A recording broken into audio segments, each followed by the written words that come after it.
Hello friends, कैसे हैं आप लोग। मैं हूं पंकज और मैं हूं मर्चेंट नेवी में सेकंड ऑफिसर। तो आज काफ़ी लोगों का क्वेश्चन था कि सर आपने ये मर्चेंट नेवी में कैसे एंट्री करी, कुछ अपने बारे में बताइए। तो आज मैं आपको अपने बारे में बताऊंगा कि मैं सेकंड ऑफिसर हूं मर्चेंट नेवी में और मेरे पास अब चीफ़ ऑफिसर का टिकट है। तो आज मैं आपको बताऊंगा कि मैंने अपनी जर्नी कैसे स्टार्ट करी। तो पहले तो यार ऑफ कोर्स किसी को मर्चेंट नेवी के बारे में इतना पता नहीं रहता कि क्या करना है मर्चेंट नेवी के बारे में। तो ये ब्लॉग जो है आप पूरा देखिएगा। मैं आपको बताऊंगा कि आप कैसे कैसे मर्चेंट नेवी में आ सकते हैं और मैंने इसके लिए क्या क्या किया था, कौन सा कोर्स आपके लिए बेस्ट रहेगा, ये सारी चीज़ें मैं आज आपको बताऊंगा। तो मैंने अराउंड 2008-9 में, मुझे तो मर्चेंट नेवी के बारे में पता नहीं था।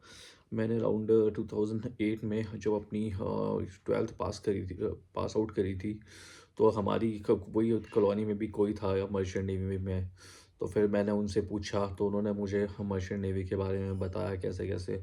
और भाई सबसे पहले मैं आपको बता दूं, अब मैं जो था मैं अभी मिडिल क्लास भी नहीं, मैं लोअर मिडिल क्लास।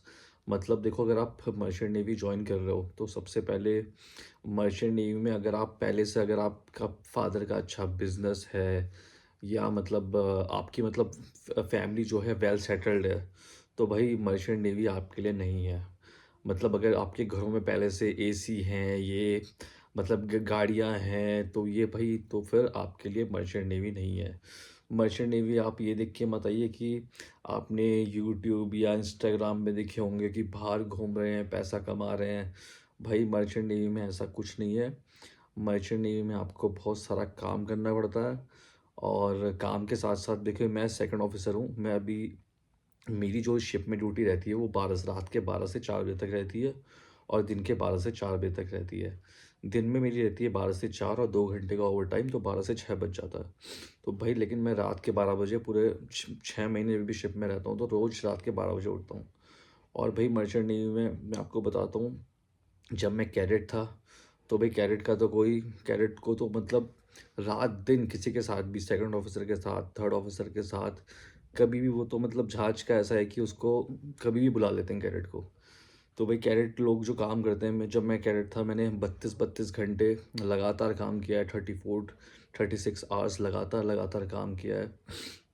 तो भाई ये थी मेरी, मतलब ये जस्ट मैं आपको बता रहा हूँ कि भाई अगर आप, मर्चेंट नेवी उन्हीं के लिए है जो लोग हार्ड वर्क करते हैं। हार्ड वर्क क्या, हम मतलब मैं इतने, हमारा मेरे फैमिली का बैकग्राउंड इतने और पैसे वाले हम लोग नहीं थे।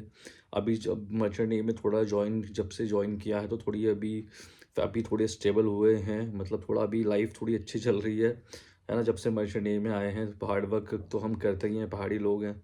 तो भाई, तो ऐसे ऐसे है। तो मैं आपको बस ये बताना चाह रहा हूँ कि भाई अगर आप इंस्टाग्राम में, यूट्यूब में वीडियो देख के आ रहे हैं कि भाई वहाँ पोस्टर चिपके हुए रहते हैं ना जगह जगह, कि भाई कि क्या बोलते हैं कि विदेश घूमिए, डॉलर में पैसा कमाइए, और पता नहीं क्या कहाँ कहाँ इंस्टीट्यूट के बाहर जगह जगह लगे रहते हैं। और आजकल तो मर्चेंट नेवी में फ्रॉड भी इतना है। मेरे टाइम में तो बड़ी डिमांड थी मर्चेंट नेवी की। लेकिन आजकल तो भाई मुंबई में कितने सारे एजेंट हैं, पैसे लेके भाग जाते हैं, ये वो सब। तो भाई ये सारी चीज़ें हैं। तो मैं आपको, हाँ, चलो, मर्चेंट नेवी के बारे में बता रहा था। तो यार मैंने जो किया था, मैंने अपना, मैं एक्चुअली साइंस साइड से था। मेरे पास साइंस साइड थी। और मेरे पे जो थे, एक्चुअली मेरे टाइम में होता था, IMU CET का मेरा फर्स्ट बैच था। तो उसमें IMU CET में जो होता है, उसमें तुम्हें PCM में ट्वेल्थ में 60% से ऊपर के मार्क्स चाहिए होते हैं IMU CET में। और उसके बाद जो आजकल कंपनीज़ है, पहले IMU CET का एक कंपलसरी एग्ज़ाम होता है। सबसे पहले मैं आपको बताता हूँ, अगर आपको मर्चेंट नेवी में आना है, अगर आपको एज अ ट्वेल्थ पास आना है, आप कॉमर्स से भी आ सकते हैं, आप आर्ट से भी आ सकते हैं और आप साइंस साइड से भी आ सकते हैं। और देखिए मर्चेंट नेवी में तीन वो होती है कि मतलब एक डेक डिपार्टमेंट, एक इंजन डिपार्टमेंट, एक कैटरिंग डिपार्टमेंट। मैं हूँ डेक से। तो मैंने जो स्टार्ट किया था, मेरे पे PCM थी और मेरी 60% से ऊपर नंबर थे। तो मैंने सबसे पहले IMU CET का एग्ज़ाम दिया था, उसमें मेरी रैंक आई थी। और मेरी PCM में 60% से ऊपर थी।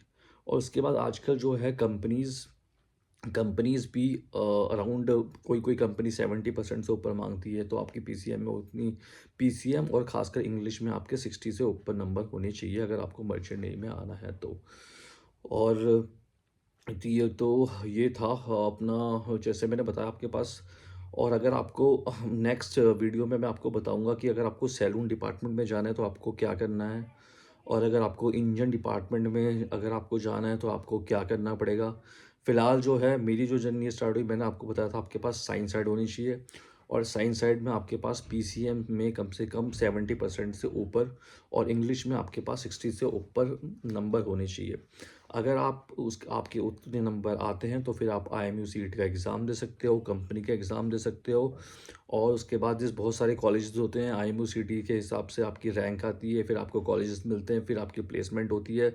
कंपनी के भी आपको एग्ज़ाम देने पड़ेंगे, तो उसमें फिर आपको प्लेसमेंट होगी, आपको इंस्टीट्यूट मिलेंगे।